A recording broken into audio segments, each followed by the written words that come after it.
ያለንበትን ነግረሽ ነው የመጣው?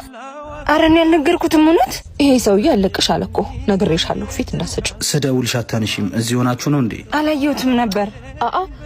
ስላልፈለገሽ ነው ያላነሳችሁ። ሲጀመር ያለንበትን ማን ነገረ? ያለችበትን ቀልቤ ይነግረኛል። አባ ትጃጃሉብና አሁን አይደለም ብዙ ስራ አለብን። ፍቅረኛዬን እንጂ አንቺን ብዬ እኮ አልመጣሁም። ምንድነው እንደዚህ የሚያደርግሽ? ፍቅረኛዬ ምሩ አልነገርሽም እንዴ? አንቺ ነሻ ታዲያ ጥፋተኛ። ምኑን ነው የምትነግረኝ? መለያየታችሁ ነው። እስከ ዛሬ ድረስ የቀለድክባት ይበቃልሽ። አሁን የሚሆናትን ሰው አግኝታለች። እሱን ቀጥራ እየጠበቀች። ምን እውነቷን ነው? አዎ ይዙ፣ እስኪ ተለያይተን እንሞክረው። የኔም ልብ ሳይሸፍት አልቀር።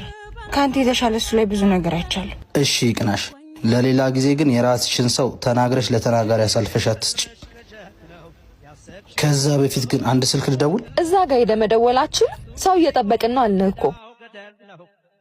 ምንድነው? እኔ ነበርኩ ሳወራሽ የነበርኩት። እዚህ ሬት ያልሽው እዛ ማር ሆኖ ታይሽ አይደል? ፍቅር መጀመር ሳይሆን መዝለቅ መቻል ነው። እሺ ይዙ፣ ይቅርታ።